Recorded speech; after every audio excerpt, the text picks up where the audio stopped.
नमस्कार मित्रांनो, मी doctor Santosh Kamerkar, life and business coach.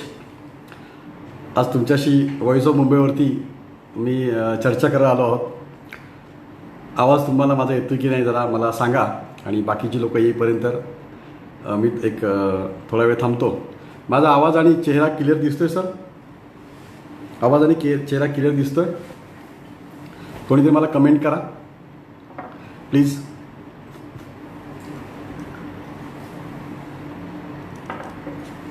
नमस्कार. कोरोनाचं सगळं वातावरण आहे. गोकुल गोडके, आवाज क्लिअर आहे माझा, चेहरा माझा क्लिअर आहे? गोकुलजी, आपण काय करता, तुमचा परिचय मला द्यावा कृपया. कुठून बोलताय आपण आणि काय करताय? प्रत्येकाने ते कुठून बोलतायत आणि ते काय करतात बिझनेस याबद्दल थोडी माहिती मला द्यावी, जेणेकरून तुमच्याशी बोलायला बरं पडेल. तुमचे प्रश्न मला दिलात तेही मला आवडतील. त्यामुळे तुम्हाला माझा आवाज क्लिअर येतो? सगळ्यांना आवाज आहे चांगला येतो तर सांगा येस. व्हॉल्यूम क्लिअर आहे माझा. आणि मला तुमच्याबद्दल जरा परिचय द्या प्रत्येकाने. आता एक 5-6 लोक या ठिकाणी आलेले आहेत आणि सगळ्यांनी माझ्याबरोबर म्हणा, कसे आहात? म्हणा श्रीमंत. काय म्हणायचं तुम्हाला? श्रीमंत. तर प्रत्येकाने जरा म्हणा श्रीमंत म्हणून. कसे आहात? श्रीमंत म्हणा, श्रीमंत. Estate agent Nashik, very good. सगळ्यांनी म्हणा कसे आहात? श्रीमंत. आपण आज घेणार आहोत उद्योजक व्हा श्रीमंत व्हा. काय घेणार आहोत आपण आज? उद्योजक व्हा श्रीमंत व्हा. तर तुम्हाला उद्योजकाचे कानमंत्र देणार आहे मी. श्रीमंत कसं होता येईल याबद्दल मी सांगणार आहे तुम्हाला, आणि आपण हे चर्चा करणार आहोत. व्हॉइस ऑफ मुंबईच्या वतीने मला ही संधी मिळाली त्याबद्दल धन्यवाद. मी माझा परिचय तुम्हाला करून देतो मित्रांनो. मी doctor Santosh Kamerkar, life and business coach. गेले 31 वर्ष ट्रेनिंग प्रशिक्षण क्षेत्रामध्ये आहे. Very good Ravi, thank you reply दिल्याबद्दल. 31 वर्ष मी ट्रेनिंग फील्डमध्ये आहे. माझी ट्रेनिंग कंपनी आहे mission Kamyabi training and consultancy services. Owner of SK resort. माझं स्वतःचं रिसॉर्ट आहे सहायकरमध्ये, पनवेलजवळ, मुंबई गोवा रोडला, कर्नाळ या ठिकाणी. मी स्वतःच ते मॅनेज करतो. 20 लोकांचा स्टाफ त्या ठिकाणी माझ्याकडे कामाला आहे. Thank you sir, thank you Milind sir. आमचे जुने मित्र आहेत मिलिंद सर या ठिकाणी. रवी दगडू, श्रीमंत, व्हेरी गुड. कसे आहात विचारते मला श्रीमंत, म्हणजे मला तुमचं रिप्लाय येईल. आपण श्रीमंतीचा थॉट किंवा हा विचार डोक्यामध्ये ठेवणं गरजेचं आहे. मानसिकता आपण बनवूया. आणि अनेक लोकांना मी कार्यक्रमात विचारतो कसे आहात, लोक म्हणतात श्रीमंत. त्यामुळे सगळ्यांनी म्हणा विशालजी, व्हेरी गुड. हो, छान. तर तुम्हाला माझा परिचय मी देतो आहे. माझं रिसॉर्ट आहे पनवेलला, SK रिसॉर्ट नावाने. त्यानंतर मी 14 पुस्तकांचा लेखक आहे. त्याच्यामध्ये प्रचंड गाजलेलं पुस्तक माझं मला श्रीमंत व्हायचं आहे. याच्या 1,20,000 कॉप्या आतापर्यंत सेल झाल्या आहेत. अजब प्रकाशनने याच्यात मोठा सहभाग दिला होता, त्यांच्यामुळे खूप जास्त पुस्तकं प्रकाशित झाली माझी. त्याचबरोबर अजून गाजलेली पुस्तकं यशाची गुरुकिल्ली, कामयाबी फंडे, मिशन कामयाबी, उद्योजक व्हा श्रीमंत व्हा, मार्केटिंगची गुरुकिल्ली, अशी माझी पुस्तकं आहेत. मी डायरेक्टर आहे वैश्य सहकारी बँकेचा. गेले 15 वर्ष मी संचालक म्हणून कामकाज पाहतो आहे. त्याचबरोबर 2 वर्ष चेअरमॅन, 2 वर्ष जॉईंट सेक्रेटरी होतो सॅटर्डे क्लबचा. अनेक संस्थांबरोबर मी आहे. उद्योग अनुभव, त्याच्यानंतर मराठी व्यापारी मित्रमंडळ, त्याच्यानंतर जागतिक Marathi chambers and commerce of industries, अशा अनेक संस्थांबरोबर मी आहे. त्या संस्थांच्या माध्यमातून मी विविध क्षेत्रात काम करतो, लोकांना सहकार्य करतो, मदत करतो आहे. तर मित्रांनो, रिअल इस्टेटमध्ये देखील मी माझी गुंतवणूक असते. तर मी अनेक मार्गाने पैसे कमवले, अनेक मार्गाने वेगळ्या प्रकारे जिथे पैसे मिळतील ते उद्योजकाने ते काम केलं पाहिजे चांगल्या मार्गाने. त्यामुळे गेले अनेक वर्ष मी ते करतो आहे. आणि मी तुमच्याशी संवाद साधलेला. मला प्रत्येकाने जर आपलं नाव सांगा. Yojanaji welcome. Yojanaji Smith foundation. Yojanaji परिचय द्या. प्रत्येकाने आपला परिचय द्या या ठिकाणी. आणि तुम्हाला सर्वप्रथम मी एक प्रश्न या ठिकाणी टाकतो, याचं उत्तर मला तुम्ही सगळ्यांनी द्यायचे आहेत. 25 लोक इथे आलेत. Very good. श्रीमंत चंद्रकांत क्षीरसागरजी, श्रीमंत आहात, व्हेरी गुड. श्रीमंत शब्दामध्ये जादू आहे. श्रीमंत विचाराने असलं पाहिजे, श्रीमंत मनाने असलं पाहिजे, श्रीमंत आपल्या राहणीमानानुसार, श्रीमंत आपल्या विचाराने, आणि श्रीमंत नक्कीच हे सगळं असेल तर आपण पैशाने होऊ शकतो. त्यामुळे सगळ्यांना श्रीमंत होण्यासाठी माझ्या शुभेच्छा. आणि सगळे मजेत आहेत ना, घरीच आहेत ना, असायलाच हवं. तर आपला विषय पण त्या प्रकारचाच आहे की कोरोनामध्ये आज उद्योग कसा वाढवायचा, कोरोनामध्ये आपली मानसिकता कशी सांभाळायची, आपलं जे आपण म्हणतो की फिजिकल आपली एक हेल्थ आणि एक आपली ह्याची मानसिक हेल्थ, हे दोन्ही गोष्टी आपण सांभाळल्या पाहिजेत. तर फिजिकल आणि मानसिक आरोग्य आपण सांभाळलं पाहिजे, त्याबद्दल मी काही तुम्हाला सांगणार आहे. तर मित्रांनो, सर्वप्रथम मी तुम्हाला ठिकाणी ज्या गोष्टी सांगणार आहे त्या गोष्टीबद्दल थोडंसं मी तुम्हाला सांगतो. तर प्रथम मला एक गोष्ट या ठिकाणी प्रत्येकाने सांगा. जर मी तुम्हाला असं म्हटलं की तुमचं वजन 100 किलो आहे असं समजा, आज तुमचं वजन 100 किलो आहे असं समजा, आणि तुम्हाला पुढच्या 2 ते 2.5 महिन्यामध्ये यातलं 20 किलो वजन कमी करायचं आहे. ओके, तर किती लोकांना वाटतं की पुढच्या 2 महिन्यामध्ये मी 20 किलो वजन कमी करू शकतो? त्यांनी हो म्हणून सांगा. जे म्हणतात की नाही 2 महिन्यामध्ये 20 किलो वजन नाही कमी करू शकत, त्यांनी नो म्हणून सांगा. मी काय म्हटलं, तुमचं वजन 100 किलो आहे असं समजा, त्याचं 100 किलोमधलं तुम्हाला 20 किलो वजन कमी करायचं आहे 2 महिन्यामध्ये. तर हो, मी 2 महिन्यामध्ये 20 किलो वजन कमी करू शकतो असं किती लोकांना वाटतं? त्यांनी येस म्हणा. ज्यांना वाटतं मी नाही करू शकत 2 महिन्यामध्ये 20 किलो वजन, नो म्हणा. ओके, तर चालू झालं, तुम्ही सुरू करा. तुमचा रिप्लाय मला द्या. 23, 24, 25 लोक या ठिकाणी आलेले आहेत. तर तुम्ही रिप्लाय द्या, किती लोकांना वाटतं 2 महिन्यात, त्यांनी येस म्हणा. ज्यांना वाटतं 2 महिन्यामध्ये 20 किलो वजन मी नाही कमी करू शकत, तर त्यांनी नो म्हणून सांगा. तुमची हॅबिट कदाचित जास्त जेवत असाल, वजन तुमचं वाढत असेल कमी दिवसेंदिवस, व्यायाम नसेल करत, तर डेफिनेटली वजन तुमचं लगेच कमी होऊ शकत नाही असं तुम्हाला वाटतं, तर नक्कीच तुम्ही तसं रिप्लाय करा की नाही, मी नाही करू शकत. ओके, आदित्य म्हणतोय मी 10 किलो कमी करू शकतो. आदित्य देशमुख म्हणतोय 10 किलो कमी करू शकतो. आदित्य भागवत म्हणतात हो मी करू शकतो. ओके, आपण कुठून बोलतो ते टाका जरा. पनवेल, ठाणा, मुंबई, घाटकोपर, पुणा, नाशिक, सोलापूर, कोल्हापूर, तुमचं नाव, एरिया टाका, तुम्ही कुठून बोलताय, म्हणजे मला पण कळेल की ही सगळे लोक महाराष्ट्रामधून जे वेगळ्या ठिकाणी आलेत ते कुठून आलेत. ओके, रवी दगडू म्हणतात की नाही करू शकत मी 20 किलो वजन. ओके, कोण कुठून आले जरा मेन्शन करा, मला बरं पडेल त्याच्यासाठी. आपल्याकडे वेळ आहे आज, त्यामुळे सविस्तर आपण डिटेलमध्ये बोलूया. साधारणतः एक 40 मिनटं मी बोलेन, त्यानंतर 15-20 मिनटं तुम्ही मला प्रश्न विचारू शकता. तुमच्या मनात काही शंका असल्या मला विचारू शकता. ओके, तर तुम्ही सांगा मला किती लोकांना वाटतं. ओके, आता मित्रांनो, मी जसं प्रश्न सांगितलं, विश्वास कवटेकर म्हणतात की नाही करू शकत कारण जिभेवर ताबा नाही आहे. रवी पण तेच म्हणतात. तर मित्रांनो, मी तुम्हाला एक थॉट दिला आता. ओके, तो थॉट काय दिला मी तुम्हाला? थॉट दिला की तुम्हाला 2 महिन्यात वजन कमी करायचं आहे. आणि काही लोकांनी सांगितलं मी नाही कमी करू शकत, काही लोकांनी सांगितलं मी करू शकतो. आता मित्रांनो, असं थॉट बदल की विचारांबद्दल असं म्हटलं जातं की thought of failure is a seed of failure. Thought of failure is a seed of failure आणि thought of success is a seed of success.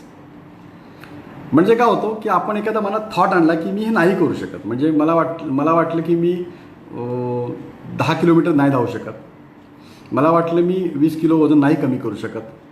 तो विचार कोण करताय? तुम्ही विचार करताय नाही करू शकत. तर जेव्हा तुम्ही असा विचार करता की मी हे करू शकतो, तेव्हा तुम्ही योग्य विचार करताय. आणि जेव्हा तुम्ही असा विचार करता मी हे नाही करू शकत, तेव्हाही तुम्ही योग्य विचार करताय. तर विचार कोण करते? तुम्ही करताय नाही करू शकत म्हणून. त्यामुळे डेफिनेटली तुम्ही जर विचार करता नाही करू शकत तर नाही होऊ शकत. त्यामुळे आयुष्यामध्ये प्रत्येक गोष्ट मी करू शकतो हा विश्वास तुम्ही ठेवा.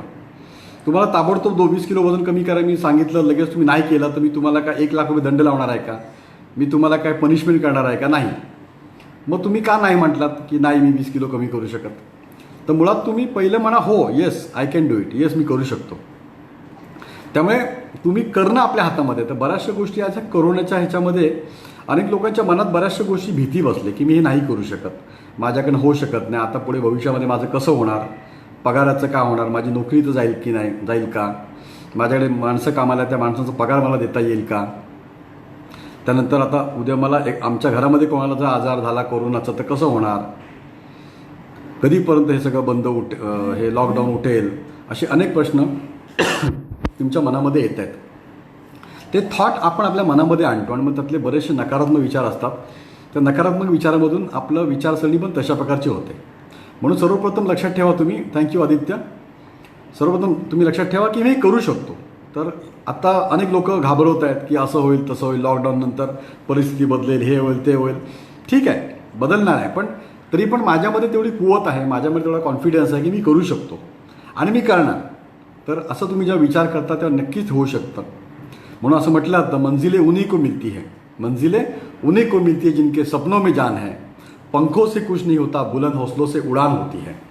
तर हा बुलंद हौसला किंवा आत्मविश्वास हा प्रचंड आपल्यामध्ये असणं गरजेचं आहे मित्रांनो. जेव्हा तुमच्यामध्ये हा थॉट असतो ना, तुम्ही नक्की काय ना काय करू शकता. लॉकडाऊन 3 सुरू झाला आहे, काही हरकत नाही. आपण आता जिवंत राहणं महत्त्वाचं आहे, त्यानंतर आपण सगळं काही पुढे करू शकतो. तर मी तुम्हाला अशा काही गोष्टी सांगणार आहे की तुम्ही या लॉकडाऊनमध्ये पण करू शकता आणि लॉकडाऊनच्या नंतर उठल्यानंतर पण तुम्हाला बिझनेस वाढवायला, व्यवसाय वाढवायला तुम्हाला फायदेशीर पडणार आहे. तर पहिल्या गोष्टी मी सांगितलं की मानसिकता बनवा. मानसिकता बनवल्यामुळे तुम्हाला बऱ्याचशा गोष्टी पुढे साध्य होतील. आता मी पुढे येतो, पैशाबद्दल काही गोष्टी सांगतो की नेमकं पैसे कोणाला मिळतात, कसे मिळतात. तर मी नेहमी सांगतो, पैसा भेदभाव करत नाही. पैसा प्रत्येक व्यक्तीला मिळतो. पैसा काळ्या माणसाला मिळतो, पैसा गोऱ्या माणसाला मिळतो, पैसा बटलू माणसाला मिळतो, पैसा मोठ्या माणसाला मिळतो आणि पैसा टकल्या माणसाला देखील मिळतो. त्यामुळे पैसा हा प्रत्येक माणसाला मिळतो. फक्त त्या माणसाची इच्छाशक्ती किती आहे, तो माणूस कसं नियोजन करतो, ह्या प्रत्येक गोष्टीवरती त्याला यश मिळत असतं. त्यामुळे तुम्ही हा डोळ्यासमोर ठेवा. त्याचबरोबर पैशाला मान द्यायला शिका तुम्ही. त्याचबरोबर पैसे ज्या ज्या मार्गाने मिळतील ती मार्ग कोणकोणते आहेत, या मार्गांचा तुम्ही अभ्यास करा. त्याचबरोबर पैशांबद्दल मी आणखीन सांगतो की पैसा पैशाला खेचत असतो. त्यामुळे पैसा वाढवायला शिका. एक असं जेव्हा म्हटलं की एका लहान मुलाला आईने बाबाने बोलताना ऐकलं की पैसा पैशाला ओढतो, म्हणून तो काय केला, त्याने एका देवळामध्ये गेला आणि आपल्या हातामध्ये असं कॉईन घेऊन गेला, तो 2 रुपयाचं, आणि आतमध्ये काही पैसे पडले होते. पुढे गाभाऱ्यामध्ये देवाच्या पुढे जाळी होती आणि जाळीच्या पुढे असे पैसे पडले, त्याच्या पुढे हात पोचत नव्हता. म्हणून त्याने ऐकलं होतं की पैसे पैशाला खेचतात. मग त्याने विचार केला, त्याला पैसे खेचूया. म्हणून 2 रुपये त्याने असे जाळीतून आतमध्ये टाकले त्या ह्याच्यामधून, ग्रिलमधून, आणि तो पैसे ओढायचा प्रयत्न करायला लागला. हां आदित्य, थँक्यू. तो 2 रुपयाचा आतमध्ये टाकलं त्याने आणि तो ओढायचा प्रयत्न करायला लागला पैसे. अचानक मागून पुजारी आला. काय करतोस, ओरडल्यानंतर थपकून तो मुलगा घाबरला. त्याच्या हातातून 2 रुपये सुटले आणि आतमध्ये निघून गेले. मित्रांनो, काय झालं, पैशाने पैशाला ओढलं. काय झालं, पैशाने पैशाला ओढलं, फक्त ते इकडे नाही आले पैसे, तिकडे गेले. त्यामुळे पैसा पैशाला ओढतो. त्यामुळे हे खरं झालं. आणि अशाच प्रकारे अनेक वर्ष मी पैसे कमवतोय, अनेक वर्ष मी पैसे कमवायचे लोकांना मार्ग दाखवतोय, मी कोचिंग करतो. अनेक मोठे मोठे माझे क्लायंट आहेत. मी म्हणजे स्वतः मी एक वेगळ्या गरीब परिस्थितीतून पुढे आलो आहे. म्हणजे मी नेहमी एक प्रसंग सांगतो, एका व्यक्तीचं उदाहरण मी देत असतो. ते उदाहरण तुम्हाला देखील आवडेल. व्हॉइस ऑफ मुंबईवरती तुम्ही असल्यामुळे अनेक लोकांना ते उदाहरण इथं ऐकलं नसेल, नवीन लोक या ठिकाणी आहेत. तर ते उदाहरण असं होतं की एक 3 वर्षाचा मुलगा असतो आणि त्या मुलाचे गोष्ट आहे, त्या मुलाचे 3 वर्षाचं असताना त्याचे वडील वारतात. त्यानंतर गरीब परिस्थिती, आणि त्या गरीब परिस्थितीमध्ये स्लममध्ये, झोपडीमध्ये पट्टीत राहणारा तो मुलगा, त्याची आई आणि हे लोक, मग ते उदरनिर्वाह चालू असतो. साधारणतः एक 12-13 वर्षाचा होतो तेव्हा त्या मुलाचा एकदा अपमान होतो. अपमान काय होतो की दिवाळीला त्याच्या शेजारचे जवळच्या तिथले एक नातेवाईक त्यांना बोलवतात, बहिणीला आणि त्याला, त्या मुलाला घरी फराळासाठी. घरी फराळाला गेल्यानंतर त्या ठिकाणी एक प्लेट येते चिवड्याची, चकलीची, आणि एक प्लेट येते काजू वगैरे स्वीटची. तर ती लहान मुलगी जी असते ती प्लेट खेचते आणि म्हणते मला गोड आवडतं. तर ती घरातली बाई बघते आणि ती म्हणते की जाताना आपल्या मुलीला सांगते की अशा भिकारी लोकांना घरात आणू नको, ज्यांना मिळत नाही. हे कमेंट त्याचं तो मुलगा ऐकतो, त्याला वाईट वाटतं आणि तो म्हणतो नाही. तो तिथून आपल्या बहिणीला घेऊन बाहेर निघतो आणि म्हणतो मी गरीब नाही. आणि तो त्यानंतर मग अनेक व्यवसाय तो मुलगा करतो. तो दूध लाईन टाकतो, पेपर लाईन टाकतो, आंबे फणस विकतो, सीजनल व्यवसाय करतो, फटाकडे विकतो, शिकवणी घेतो, क्लासेस घेतो, गाड्या धुतो. तो म्हणतो ज्या ज्या गाड्या धुतल्या त्या त्या गाड्या घेतल्या. आणि आज तो 15 करोडच्या रिसॉर्टचा मालक आहे. ज्या घरातून फोटो आज व्हिडिओ शूट लाईव्ह करतो आहे तो 5 करोडचा पेंट हाऊस आहे. तो मुलगा तुमच्या समोर बसला आहे, डॉक्टर संतोष कामेरकर. तर मित्रांनो, ही गोष्ट खरी आहे. काही नव्हतं, पण मी लॉ ऑफ अट्रॅक्शन, आकर्षणचा सिद्धांत काम करतो. मी माझा परिश्रम केले, मेहनत केले, चांगली माणसं मला भेटत गेली. तुम्हाला कशी वाटली स्टोरी नक्की सांगा. तर हे सर्व शक्य आहे, फक्त विचारामध्ये आपली ताकद पाहिजे, त्याचबरोबर मेहनत करायची तयारी पाहिजे. मी अनेक व्यवसाय केले. कुठल्याही परिस्थितीत मी कुठलाही व्यवसाय करताना कमीपणा नाही घेतला आणि म्हणून आज इथपर्यंत या लेवल पण येऊ शकलो. तुमच्याकडनं काही मला कमेंट्स मला हवेत. स्टोरी कशी वाटली तुम्हाला? तर मित्रांनो, असेच काही व्यवसायाबद्दल मी तुम्हाला सांगणार आहे की असे काही व्यवसाय जे तुम्ही करू शकता. आता तुम्ही पाहताय की अनेक परप्रांतीय लोक याच्यानंतर गावी जातील. तुम्ही लाईक करा, चांगलं वाटलं थँक्यू म्हणा, गुड म्हणा. त्याचबरोबर इथे तुम्ही काही कमेंटमध्ये बॉक्समध्ये टाका. तर अनेक परप्रांतीय बाहेर गेल्यानंतर तुम्हाला काही बिझनेस करता येतील. म्हणजे तुम्ही आज पाहताय मी माझ्या पुस्तकात अशा 50 गोष्टी सांगितल्या ज्याच्यामध्ये तुम्हाला उद्योगधंदा कसा करता येईल. त्यातल्या काही गोष्टी म्हणजे आता पाणीपुरीवाले बरेचसे लोक गेल्यानंतर तुम्हाला पाणीपुरीचे स्टॉल लावता येतील. मुंबईच्या बाहेरचे लोक आहेत, कोण कोल्हापूर, उस्मानाबाद, नांदेड त्या साईडच्या लोकांनी मुंबईला या. मुंबईमध्ये येऊन तुम्ही छोटे मोठे व्यवसाय चालू करा. त्याच्यामध्ये मग ते वडापावच्या गाडीबद्दल असेल, तुमचे आंबे फणस विकणे असतील, तुमचे भाजी विकण्याबद्दल असेल, शेतीबद्दलच्या काय गोष्टी असतील तुम्ही करू शकता. त्याचबरोबर जसं माझं हॉटेल आहे तर हॉटेल इंडस्ट्रीला लागणारे बरेचसे प्रोडक्ट असतात, त्याबद्दल बोलू शकता. माझा आवाज क्लिअर आहे? जरा कमेंट द्या. ओके योजना, थँक्यू. आवाज येतो ना? जरा थोडं मध्ये मध्ये कमेंट करा, जरा थंब करा आवडली असेल स्टोरी तर. त्याचबरोबर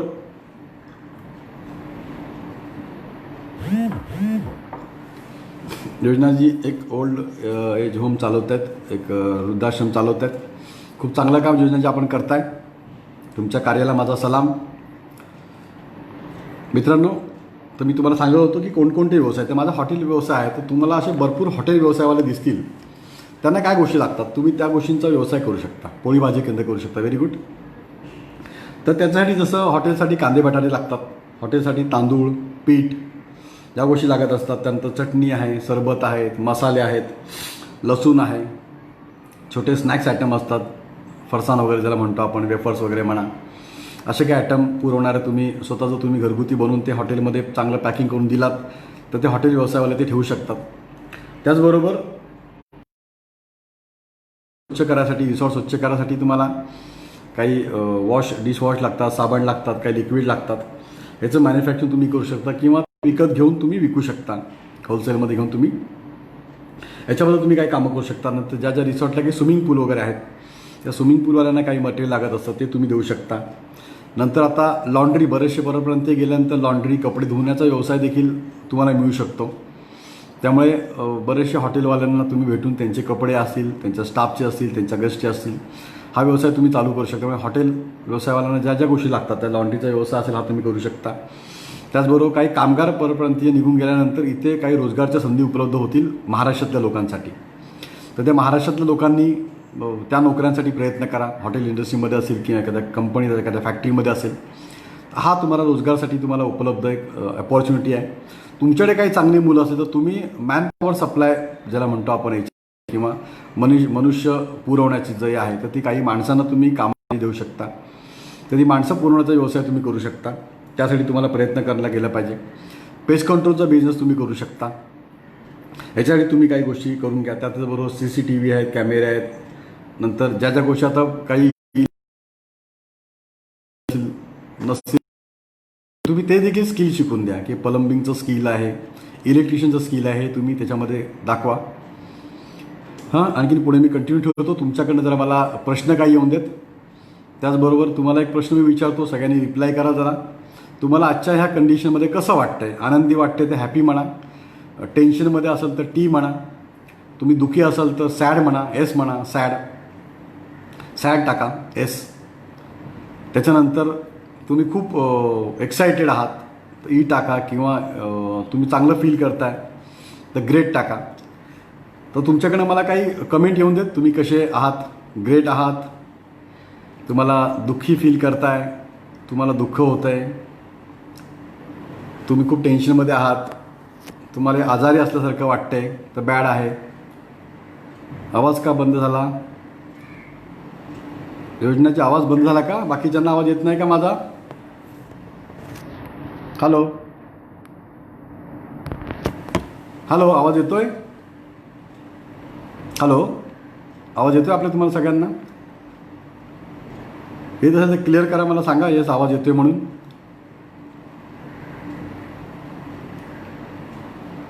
हॅलो, तुम्ही ऐकताय मला? माझा आवाज येतोय का बघा तुमच्याकडे? रिप्लाय करा मला जरा. योजना रिप्लाय करा. जर तुम्ही फील करा कसं तुम्हाला वाटतंय.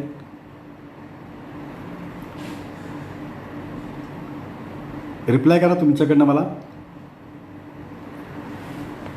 चालू आहे ना सेशन की काही इश्यू आला आहे?